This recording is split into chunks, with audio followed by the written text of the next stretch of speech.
listening to Tassie Encounters Moments on Faith FM, and we're coming to you from Tasmania, right across Australia. Each weekday at 9 a.m, you can hear what the Bible says about the past, current and future events. You can learn how to study the Bible more effectively. You can get to know who God is, why we're here and where we're going.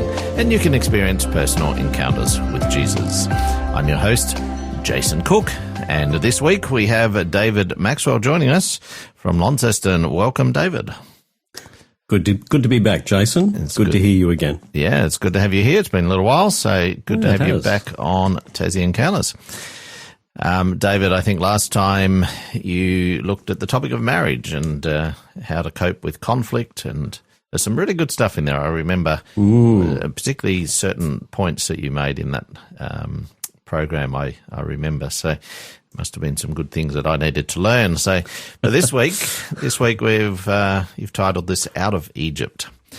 Yes. Give us a sneak preview as to what we're going to be talking about this week. Yeah, we're going to look a little bit at the Israelite captivity and their liberty from slavery, and how that really how it applies to us today. I mean, people look at the Old Testament and they go, you know what, that doesn't apply to me anymore. It's old. It's just history.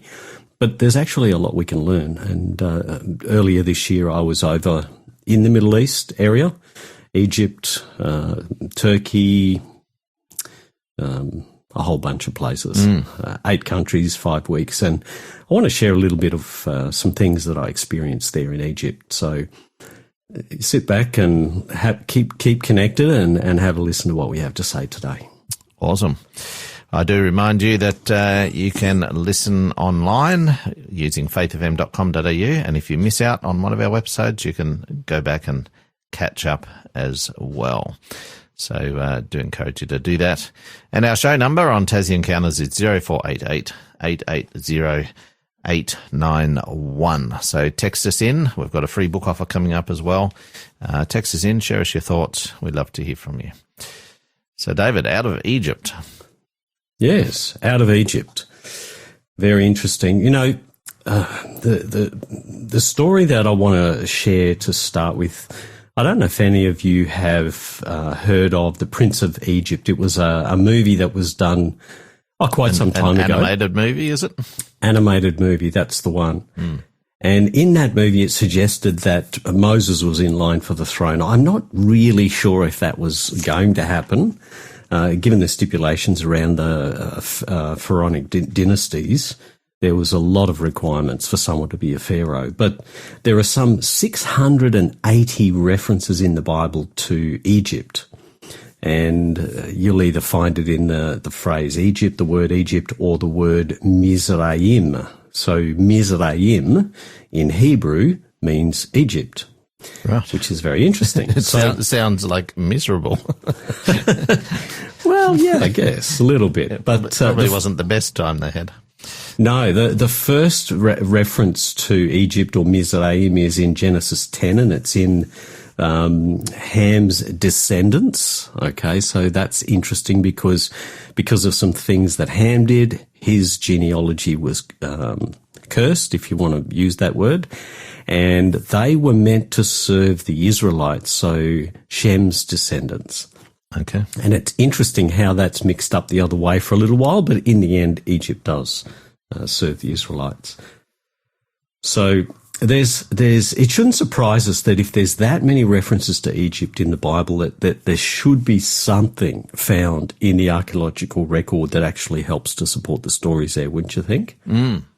Absolutely. You would expect. You would expect. So having been to the Middle East twice now, it's the first time I've been to Egypt, but I went to the Middle East in 2013 and went earlier again this year. There's amazing amounts of historical evidence that is found in the archaeological record that actually supports a lot of the stories in the Bible. And some of those being found in the archaeological record have been Hatshepsut. It's hard to say that one, Hatshepsut, and Thutmose the first, Thutmose the second, Thutmose the third. And some have suggested, some historians, biblical archaeologists and others have suggested that Amenhotep II was the pharaoh of Moses' day, but I believe the record actually supports Thutmose I, and there's a lot of record of Thutmose I.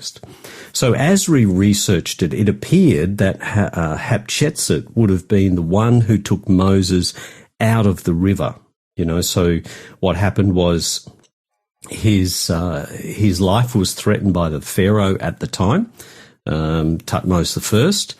And so Moses' parents put him in a basket, lined it with pitch, put him in the river, and then set the sister, the daughter, to go and watch. And so Pharaoh's daughter Hatshepsut comes down to the river, finds the basket, sees there's a child inside, and then takes it as her own child. That's the short story. Mm.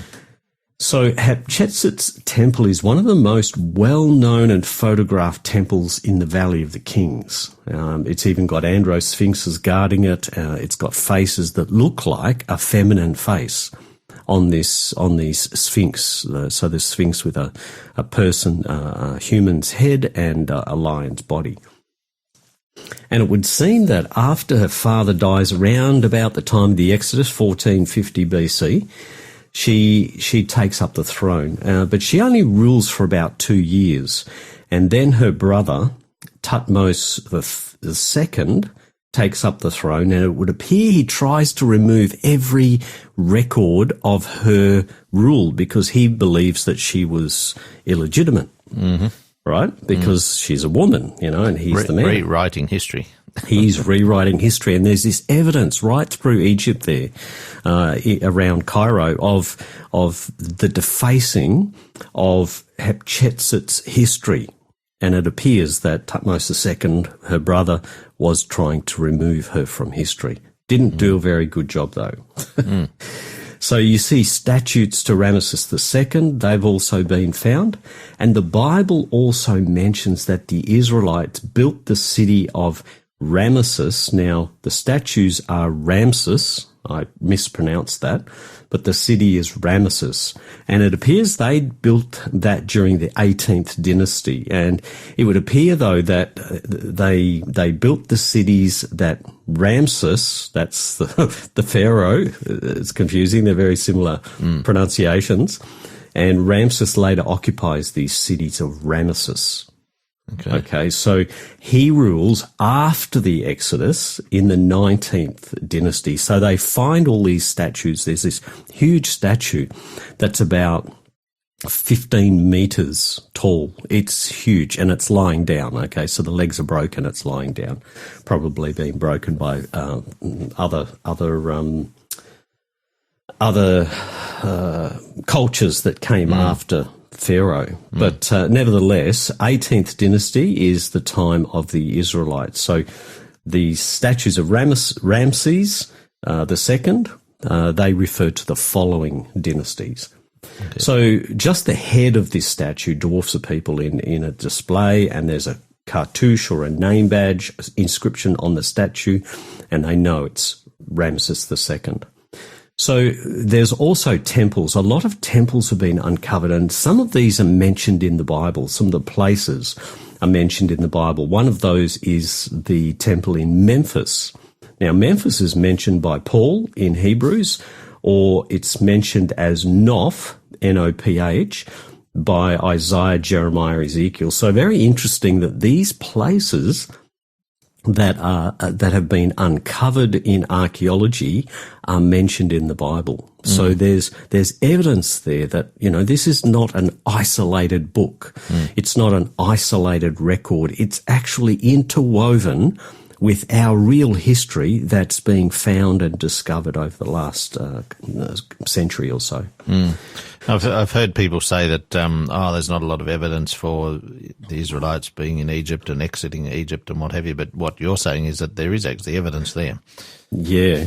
We're going to look at that in one of the other episodes, that there is...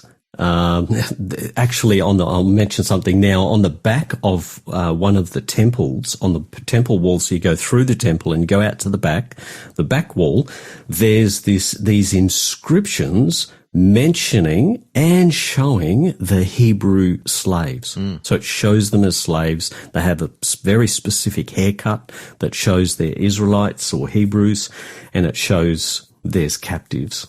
So there's evidence. Definitely evidence there. They exist, exactly. So it's not just the Israelites, though, but many of the other cultures that are mentioned in the Bible have actually been discovered and found. So, the Hittites was another one. The Hittites were lost. They said, no, it didn't exist, but they actually found an entire civilization of the Israelites, of the Hittites. So what can we learn from? We just have to finish up, I think. Yeah, fairly soon. Yep. About 30 seconds. Yeah. So, we can be quick to judge as humans. We think we know everything, but we're going to dig a little bit more into this tomorrow. We're going to unpack a little bit more about Egypt's corruption around 1450 BC, how it aligns with the Bible record. But what we've seen just through what we've talked about in the last few minutes is that we shouldn't be so quick to discount biblical history.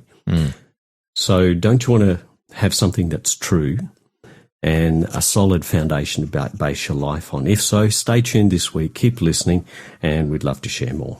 Absolutely. And talking about sharing, we've got a book offer that we'd love to share with you in a moment, so stay tuned.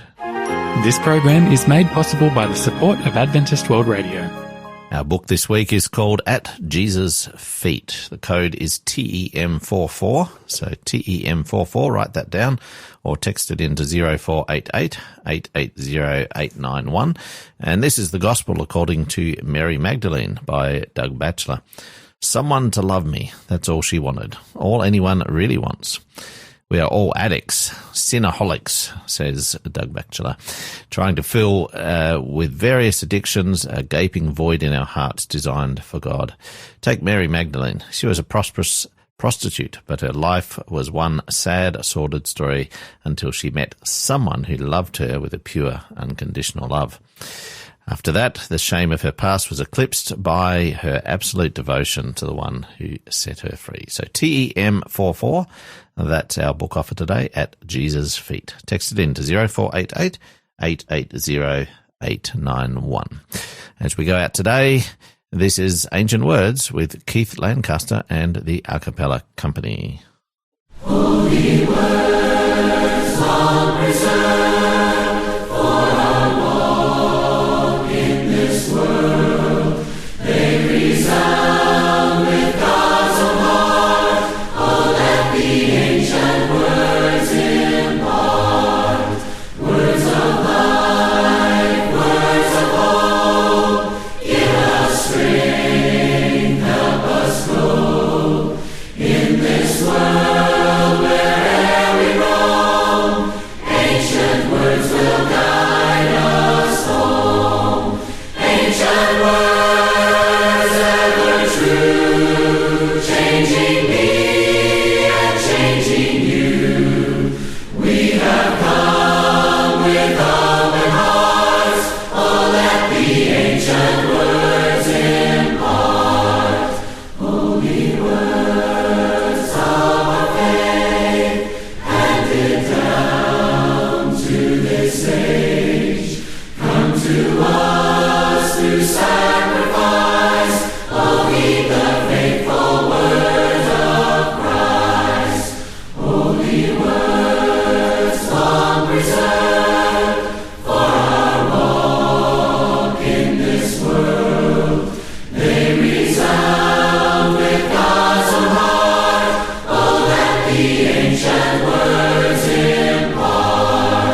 ancient words impart. This program has been made possible by the support of Adventist World Radio.